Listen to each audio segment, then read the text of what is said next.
Welcome to the All-Star Planning Podcast. My name is Kelsey, and this is the place where I talk all things teacher lesson plans. Today, I am talking about observations, and I'm giving you my 5 tips to nailing, or at least feeling confident in your next teacher observation. So, I love observations, and I don't think that there's a lot of people out there that would agree with me. And I know it's partially because people don't like being or feeling judged, and it's not like I do either, but I am the type of person who is always looking to level up. That's just part of my personality. I think there is no part of me that will ever be content. I am always looking for something bigger or better or some way to improve. It's just who I am. So observations for me are actually a lot of fun, and I enjoy them. Call me crazy, that's fine, doesn't bother me. You can go ahead and call me crazy, like seriously, go ahead. So there's a few things that have set me up for this position of enjoying observations, and I want to share them with you because I feel like anybody could pop into my room any day, anytime, and I am going to feel confident, and this person is basically going to be invisible, and it's just going to be me and my kids. So here we go. The very first thing that I suggest you do is to kind of do a dry run, a practice run, and invite adults to your classroom. So this does not mean write an email to your administrator or your supervisor or whoever does your observations and ask for a practice run. That's not what I'm saying. I think that you should invite the teacher next door to your classroom. I think that you would gain a lot from it. So for my second year of teaching, actually, they had changed our observation, professional development. I don't really know what it was. I think it was professional development.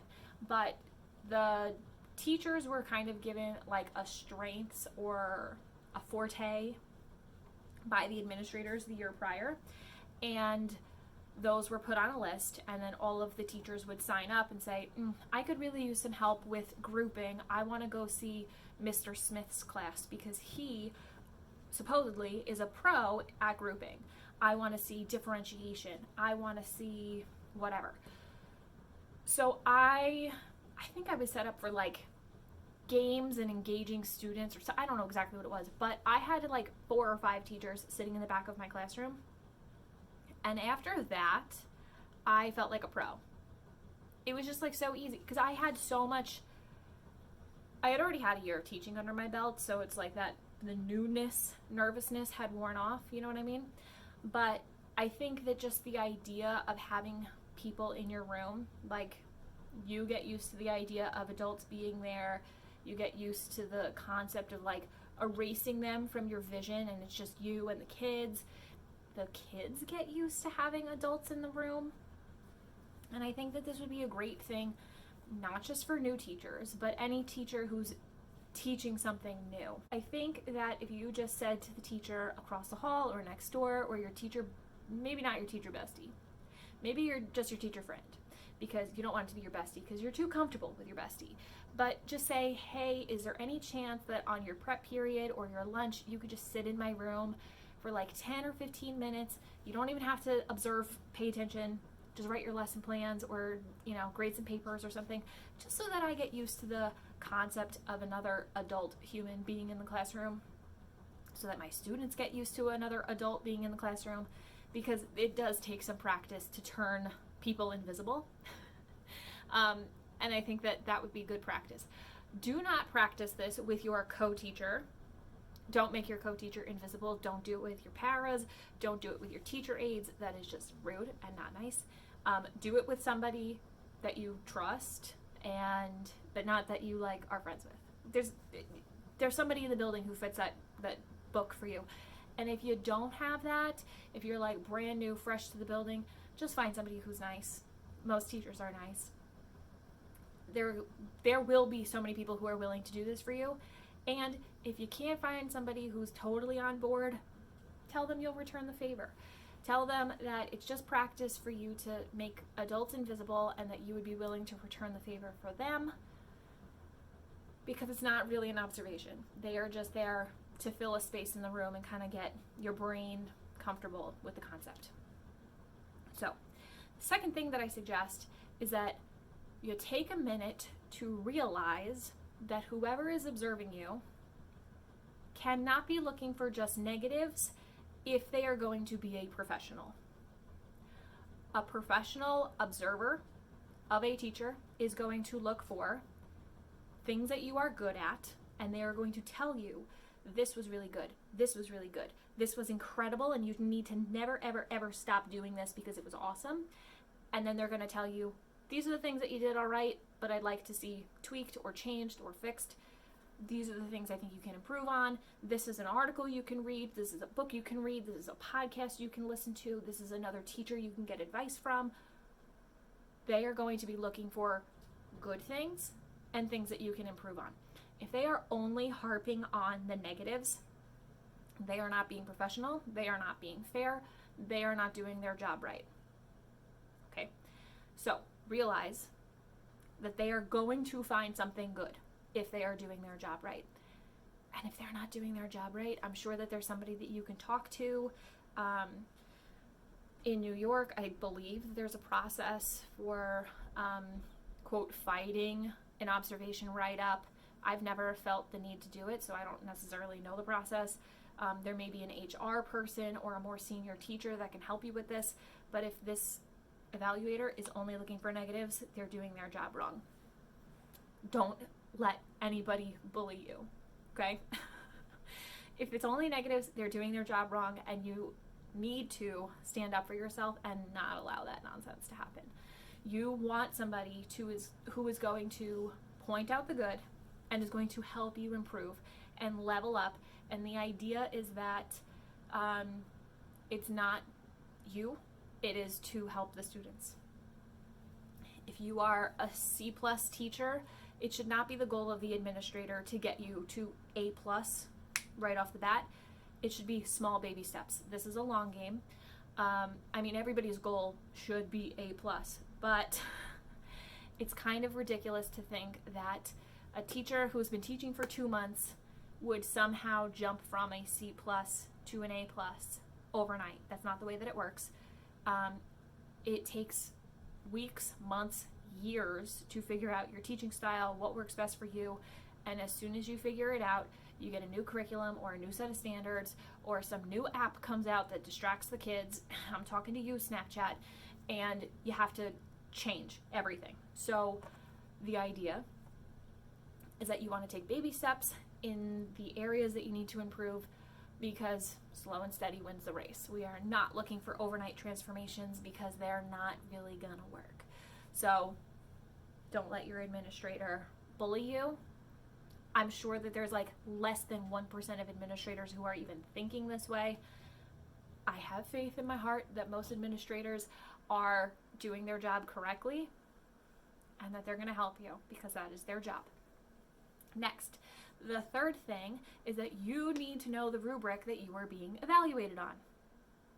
Can you imagine being a 5th grader, 10 years old in 5th grade, and then your teacher tells you, I need you to do a science project, but then doesn't tell you what to do. Doesn't tell you how to get an A. Doesn't tell you what they're looking for. Doesn't tell you the difference between an A and a B. You would be marked a terrible teacher. You need to guide people when you give them a task of like what you want. It's just kind of the way that it goes. When I ask my husband what he wants for his birthday dinner, if he just tells me food, he's going to get a grilled cheese because that's what's easy. You have to tell people what you want in order to get what you want. So your administrator wants a good teacher. Well, admin, what's your opinion of a good teacher? Tell me. Give me the goods. You are entitled to know the rubric that you were being evaluated on. The rubric is your friend. The rubric is going to tell you, based on research, these are the best practices for being a teacher. You want to meet those criteria regardless of the rubric, but in 2 ways the rubric is going to help you. It's going to help you be the best teacher you can be based on best practices, and it's also going to help you nail your observations. And when you know what you're being graded on, you will do better at your observations. So get familiar with your rubric. Look at the things that they are going to help evaluate you on, the things that they are specifically looking at, and then make sure that you know those things so that you can showcase your best work. And also be the best teacher you can be, because the rubric is based in best practices. Sorry for that. Okay. Fourth thing is something I talked about in my podcast episode all about your lesson plan template, and that is to use this rubric to make your lesson plan template. There are a lot of districts that will give you a lesson plan template and say, this is what we want, this is what we need, blah, blah, blah. I'm getting a new template this year. But the template that I turn into admin does not need to be the same template that I use in my classroom. You just copy and paste it, baby cakes. So make sure that the lesson plan template that you are using to build your lessons is one that matches the rubric that you are being graded on, because in that case you are planning for your success. You are saying, oh, they want a learning target on the board. I'm going to make that the very first thing I do. So step one, as my kids are entering the room and doing the do now, I'm going to write, teacher writes learning target on the board. Put it in the lesson plan. If it's in the lesson plan, you will do it. If the lesson plan is based on the rubric, you will be successful. The fifth and final thing that I think you can do to make yourself feel more confident for your teacher observations is simple. Build strong relationships with your students. It's not simple. Saying it's simple doesn't make it simple, but the better relationships that you have with your students, the better your observations will go. Here we go. I had a class once that was absolutely crazy bonkers town. It was seriously like every single kid had eaten 14 pixie sticks before walking into my classroom. And they were all friends, and they were all goofballs, and they would all like feed off of each other, and it was crazy, to say the least. Even though it was very difficult to teach these kids, it was very easy for me to form relationships with them and be fun and silly with them, to the point where when my observations would happen, they would all straighten up in their seats, and they would sit really nice, and they would all raise their hands, and they acted the way I wanted them to act the whole year. But because an administrator had walked in or was just standing in the doorway, this literally happened. An administrator was standing in the doorway, and I didn't see it because I was busy teaching, and then all the kids start raising their hands, and I was like, what is going on? What is in the air? What is happening? And then I realized my administrator was in the door, and that's why they were all, acting like nice angel students. And it's because they wanted me to look good. They wanted me to look great in the eyes of the administrator. And even though they were crazy goofballs, that great relationship I had with them just made me feel like they had my back, as weird as that sounds. When you have a good relationship with your students, they're gonna help you out with the observation, because my kids think that if I have one bad observation, I'm gonna be fired, which is not true, but I'm not gonna change their minds on that. I'm gonna let them believe that because it helps me out. I'm not lying to them. I'm just not telling them the truth. So that's the first thing. The second thing is that you are able to talk to your students as if they're people, not your students. That like awkwardness of the teacher-student relationship with an administrator in the room, and like, no, Johnny, I need you to raise your hand. Like that weird, I don't even know how to explain it. That weird tension just disappears when you have a good relationship with the kids. You're like, no, Johnny, I need you to raise your hand. What are you calling out for? And your administration likes to see that, because we all know that the best way to teach kids is to have a good relationship with them, because kids only learn things from people that they like.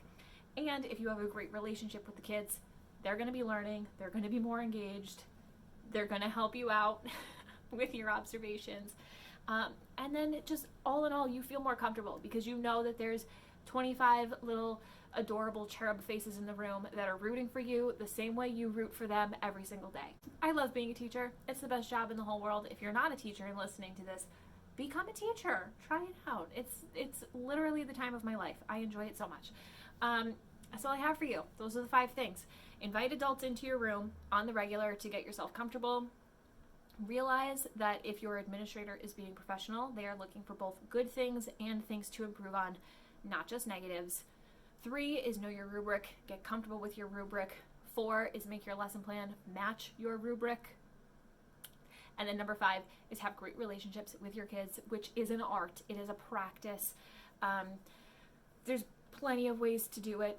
I do it with growth mindset, my unlimited test retake policy, and just always being there rooting for my kids. Lots of different ways to do it. It's going to depend a lot on your personality, but with those great relationships with your kids, your classroom is going to be the most comfortable place. You're gonna thrive because that's your second home and that's your family. So that is that. If you haven't already, please sign up for the All-Star Planning Masterclass. I talk about this as well as plenty of other things inside that masterclass. It's where the 5 pieces of the All-Star Planning curriculum, the All-Star Planning method come together to help you plan a very strong, effective curriculum to help you thrive, to help your students thrive. You can find that at plan.kelseyreevy.com. Please subscribe to the podcast so you don't miss anything. New episodes come out every Tuesday, both where you listen to this podcast and on YouTube if you're interested in seeing my face. And that is all. I will see you next week. Have a great one, and we'll talk soon. Bye for now.